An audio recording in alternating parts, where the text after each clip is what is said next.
Hey guys, this video is about metric modulation, which is subdividing a given note value different ways. It's a little more complicated than that, but that's the basic idea. In other words, you can subdivide a quarter note with eighth notes, 1 and 2 and 3 and etc.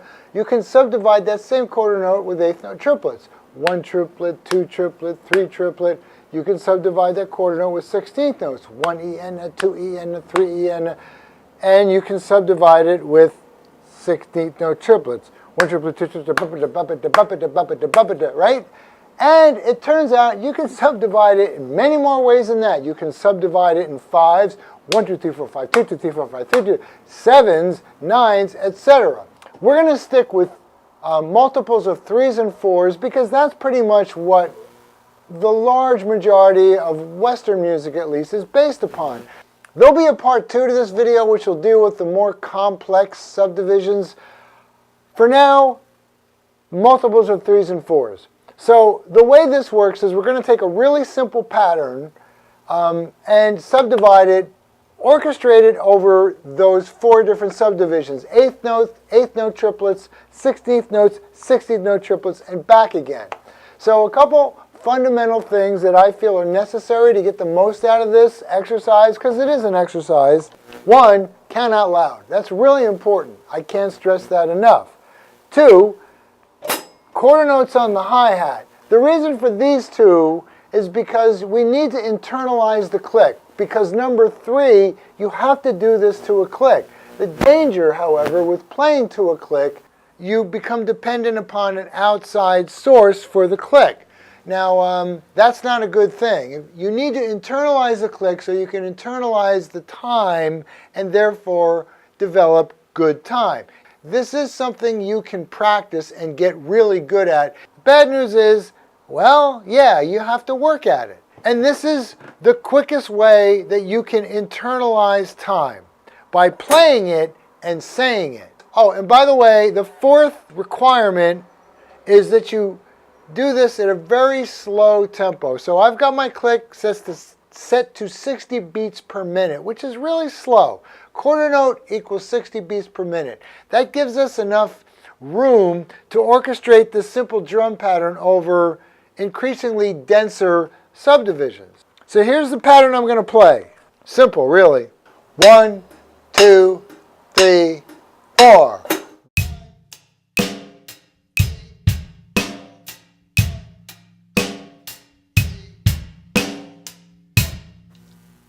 That's a simple pattern, but it gets a little more complicated when you orchestrate that pattern over eighth note triplets. So let's see what that sounds like. 1, 2, 3, 4.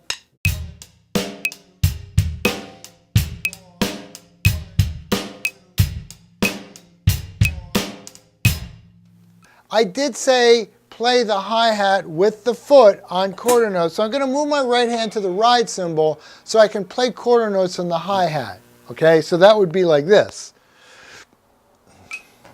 2, 3, 4.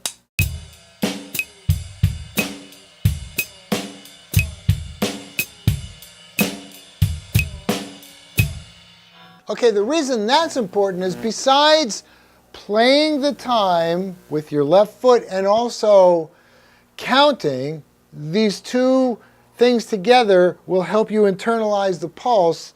Also, it becomes a coordination issue because the hi-hat, unlike when I was playing the eighth note groove, which is basically hi-hat, bass drum on beat 1, snare drum, hi-hat beat 2, hi-hat, bass drum beat 3, hi-hat, snare drum beat 4. That was when I was playing it in eighth note. So when I play the eighth note triplet version, in other words, orchestrating that same pattern over an eighth note triplet, the hi-hat falls in a different place on every single pulse. So it becomes a coordination issue. I'll play that one more time, and please pay close attention to where the hi-hat is falling because it's shifting.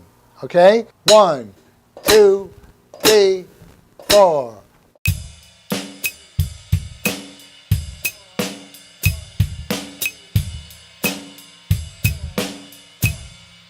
Okay, so you have to work out that type of coordination. And then the next denser subdivision, if we're just sticking with multiples of 3s and 4s, would be 16th notes. And that's pretty simple. It's just twice as fast as the first one. 3, 4.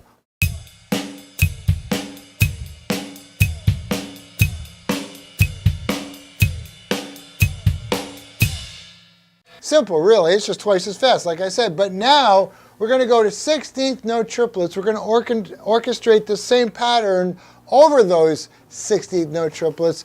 Again, keeping the hi-hat on quarter notes, and it becomes another coordination issue. Okay? So that would sound like this. 1, 2, 3, 4.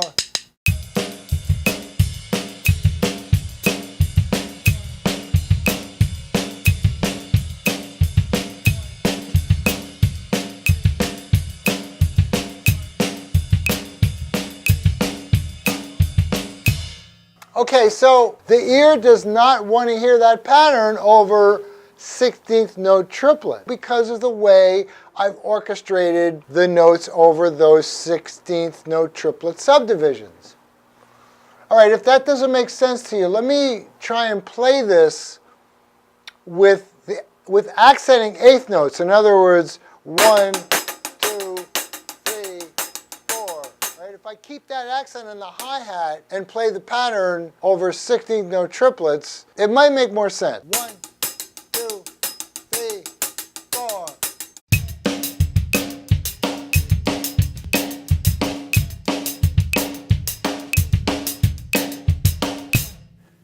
Maybe that makes it a little clearer. Anyway, when you've practiced this simple pattern over those 4 subdivisions, the next step is to put it all together to transition from eighths to eighth note triplets, 16th note triplets, and back again. And that's very difficult to do because, number one, you're playing quarter notes in the hi-hat the whole time, and number two, you're counting out loud. So this becomes a very challenging exercise on multiple levels: coordination, time, subdividing, and rhythm, right? So your sense of rhythm will be challenged and improved. All right, so I'm going to try and do that. I'll do 2 bars of each. Here we go. Wish me luck. 1, 2, 3, 4.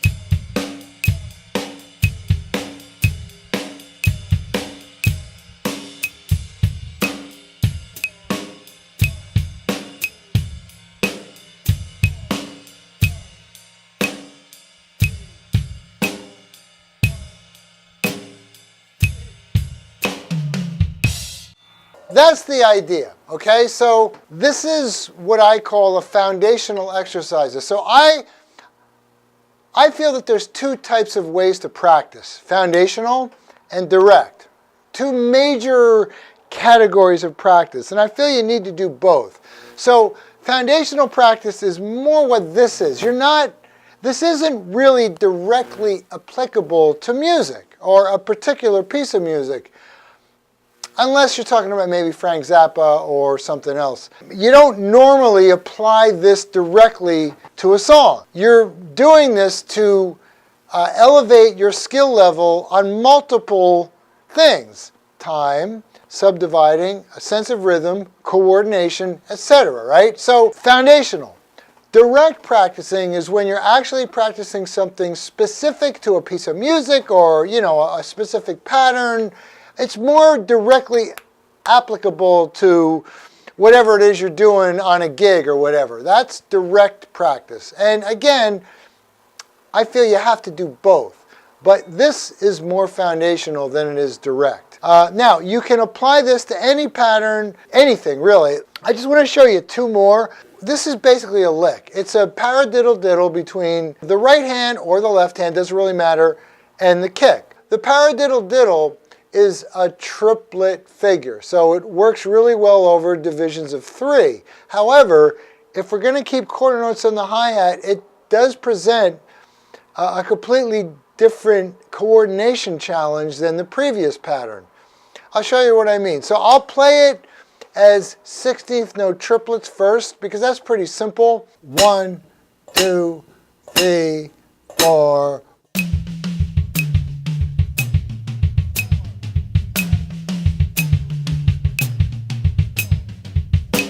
That same pattern over 16th notes, 32nd notes, is going to be more of a challenge to keep the quarter note on the hi-hat because it loops around in a bar of 3 as opposed to a bar of 4. All right, let me just show you what I mean by that. So now we're talking about 32nd notes. I'm adding another level to this. So 32nd note would be, right? Those are 30 seconds. Okay, so this is what 30 seconds would be. 1, 2, 3.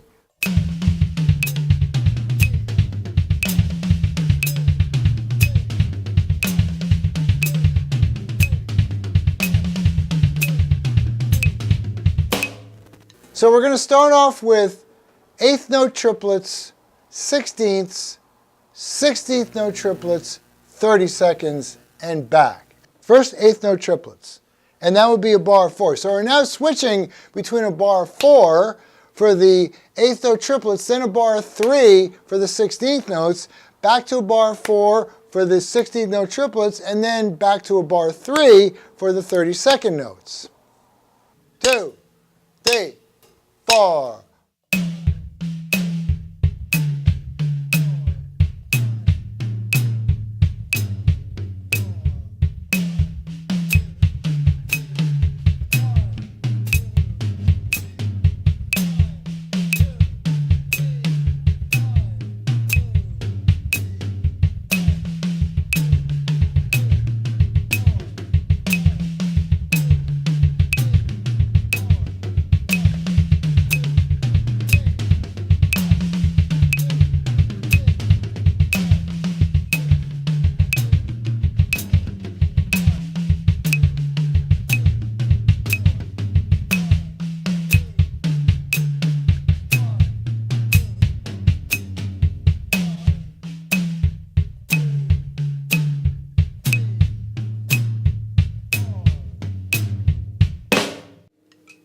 Okay, so I'm going to do one more pattern, and the basic pattern is this. So it would be like 1, 2, 3, 4.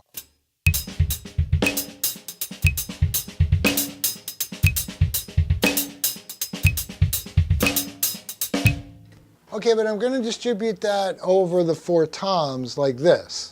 1, 2, 3, 4.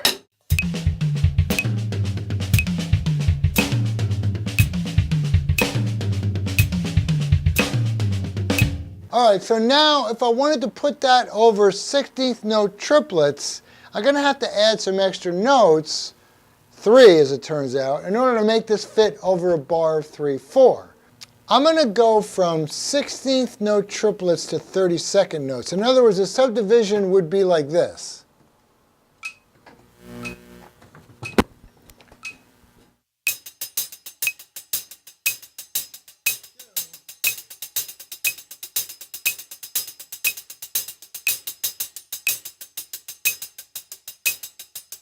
Okay?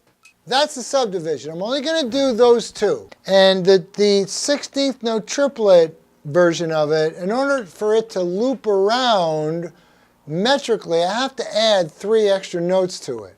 So that would be like this. 1, 2, 3, 4.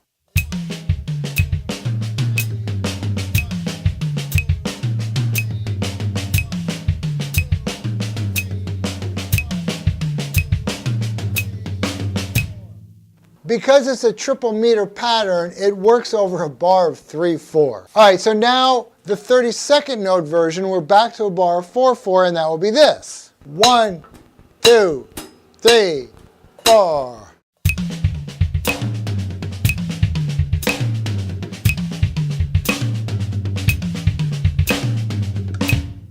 Put them together, you get this. 4.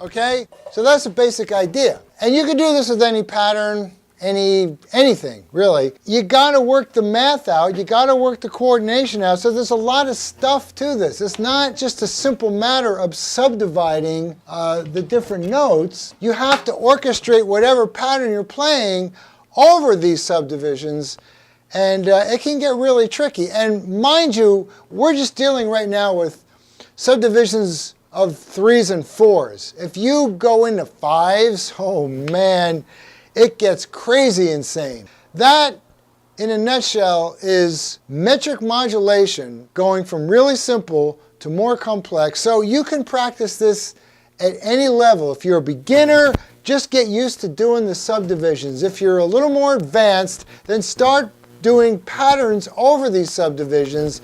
And if you're more advanced than that, start coming up with more complicated patterns, licks, and grooves, and subdivide them the way I showed you. And I guarantee a couple things are going to happen. Your time is going to get better, your rhythmic concept is going to get better, your ability to subdivide on the fly is going to get better. So the essentials here are, as much as you might not think it's important, the hi-hat staying on quarter notes, counting out loud.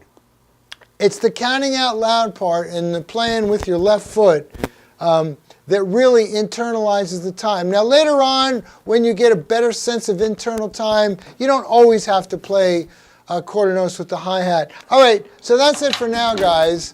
I hope you found this useful. If so, give me a like. Or even better, subscribe to this channel. I'm going to be doing a part 2 to this, so you can stay tuned for that. And I got more cool stuff coming up as well. I'll see you guys later. Bye.